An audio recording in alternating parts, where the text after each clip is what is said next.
سيدنا السلام عليكم. مرحبا بكم في الحلقة ديالي اليوم الحلقة ديالي نقلتها من جامعة الفار في مراكش وجبتها ليسكا. Les jeunes qui êtes là-bas, venez vous asseoir ici. Les jeunes qui êtes debout, venez, approchez-vous. Venez dans ma halqa.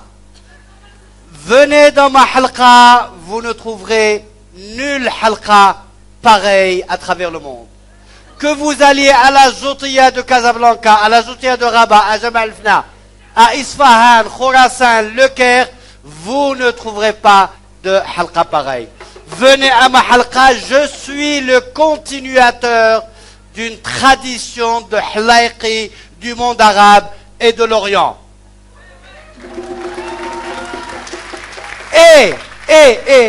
Et par mon arrière-grand-mère paternelle, je suis également descendant d'un griot d'Afrique. Alors venez dans ma halqa et marhaba bikoum. Comme tout halaiqi qui se respecte, je peux improviser. D'ailleurs, je suis en train de me tâter, j'ai pas mes notes. Donc, j'ai dû les laisser dans ma veste que j'ai enlevée quand j'ai mis ce micro. Alors, je vais improviser. Je vais improviser pour vous une intervention sur le thème de l'apprentissage. Vous qui êtes dans un temple de l'apprentissage du savoir, qui êtes à l'ISKAE. On pourrait appeler ça apprendre pour changer.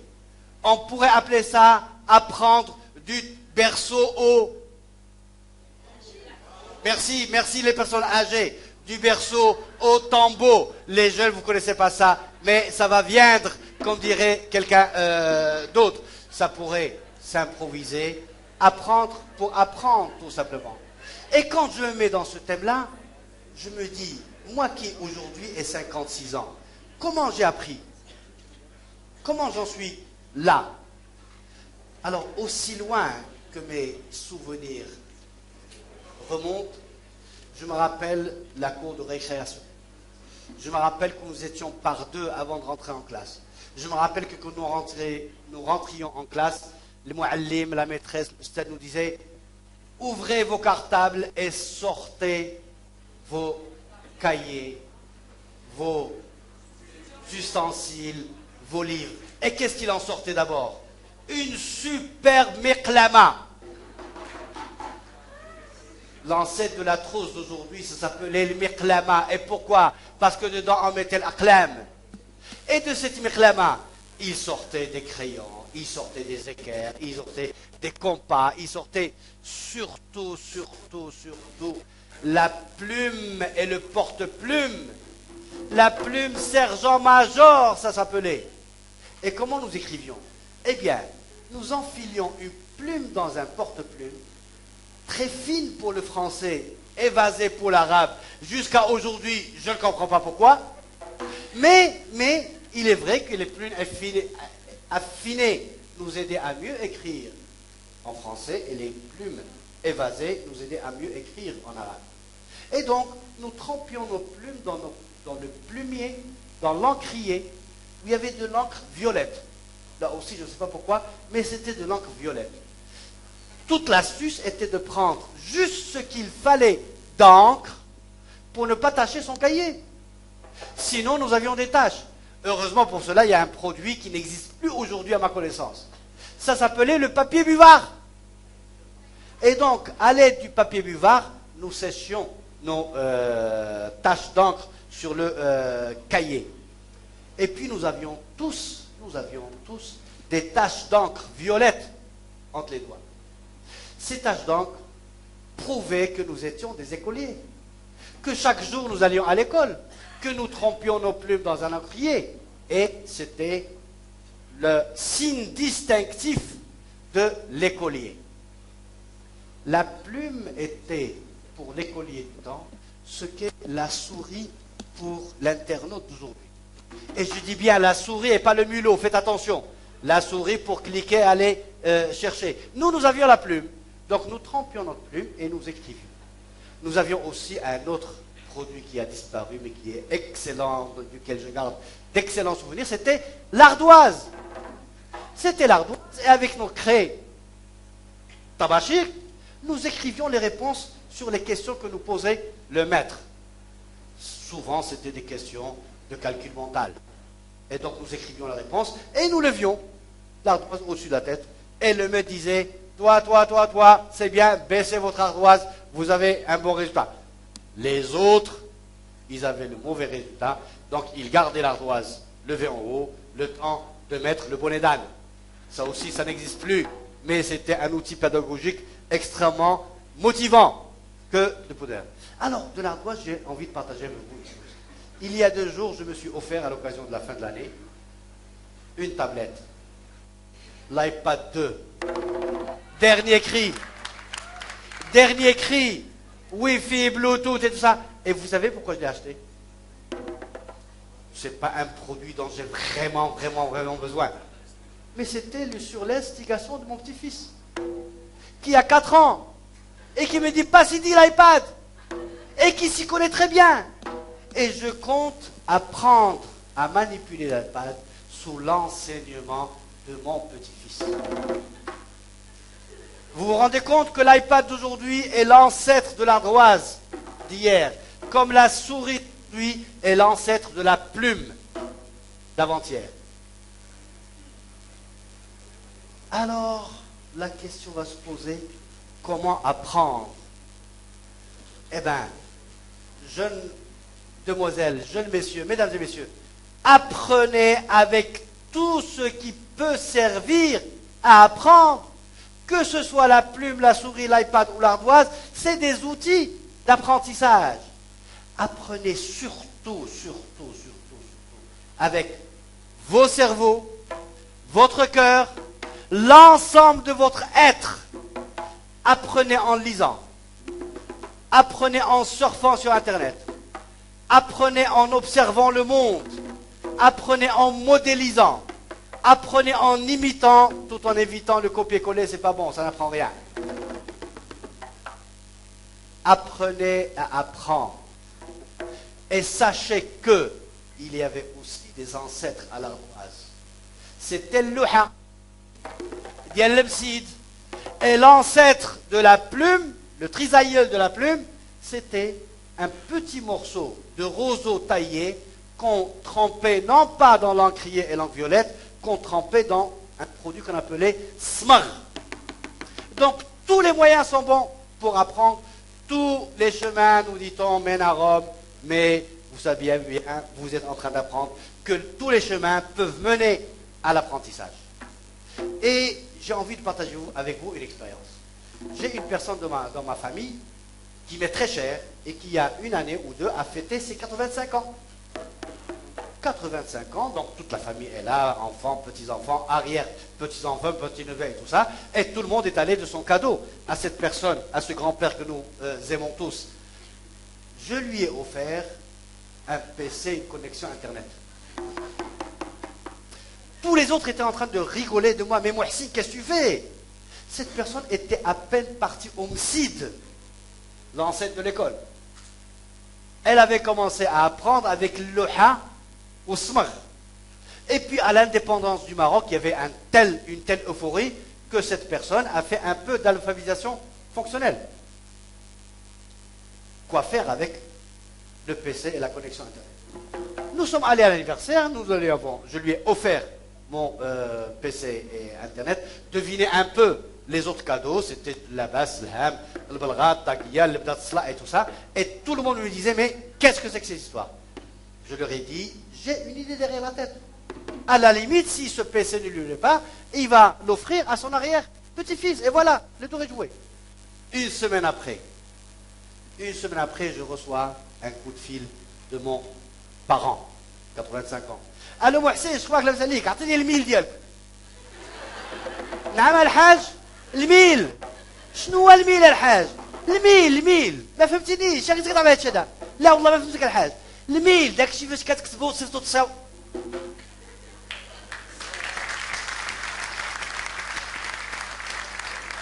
Il s'était ouvert une page Facebook. Il s'était fait plein d'amis.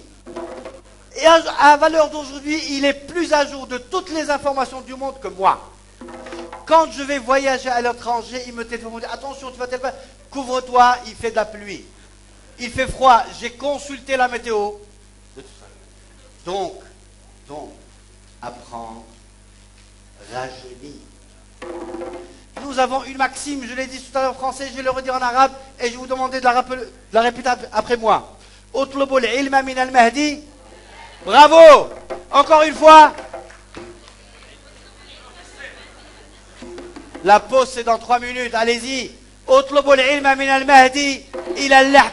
Tout le temps. Et surtout, vous qui êtes à l'ISKE, ne croyez pas que vous allez cesser d'apprendre quand vous aurez votre diplôme. Non, non et non.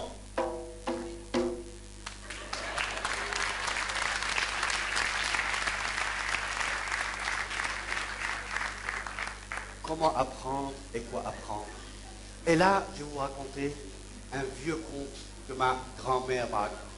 Et dans ces contes, elle commençait tout le temps avec كان يا ما كان حتى كان الله في كل مكان وكان الحبق والسوسان في حجر النبي العدنان. Elle commençait comme ça et c'était très beau, ça me mettait dans le conte. Donc, il était une fois frère القرويين qui créait des promotions et des promotions. Et à la fin d'une promotion, 2 élèves sont venus se présenter à lui pour lui dire Maître, le premier, Maître, j'ai suivi votre cursus, j'ai appris tout ce que vous voulez m'apprendre, mais j'ai encore soif d'apprendre, j'ai envie d'apprendre, j'ai envie d'aller plus loin. Conseillez-moi, maître. Le maître lui dit Va au Caire. Sur ce, se présente le deuxième élève. Maître, j'ai suivi votre cursus, j'ai beaucoup appris, mais là vraiment je suis un peu saturé. J'ai envie de m'amuser un peu. J'ai envie de faire de la musique, de voir de la danse, de vivre ma vie. Conseillez-moi, maître. Et le maître lui dit Va au Caire. Et les voilà tous les deux qui s'en vont au Caire pendant 1 année et ils reviennent. Et leur maître les convoque devant les autres étudiants. Dites-nous ce que vous avez appris l'un et l'autre. Et le premier lui dit Maître, au Caire, je suis allé dans les universités les plus prestigieuses. J'ai visité des bibliothèques dont je ne rêvais même pas. J'ai eu des discussions avec des savants et des érudits. Vraiment, maître, le Caire, c'est la ville de la science. Le second se présente et dit Maître, cette année au Caire, c'était super cool dans le langage d'aujourd'hui.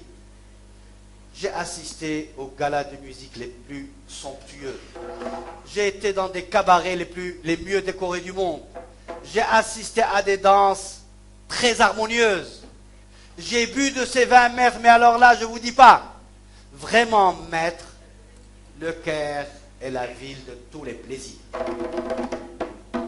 Et donc, c'est vous qui apprenez. Ce n'est pas le Caire qui vous apprend. Ce n'est pas la Sorbonne, Casablanca ou Ouagadougou. C'est vous qui apprenez. On vous a sûrement dit, ou raconté l'histoire de l'auberge espagnole.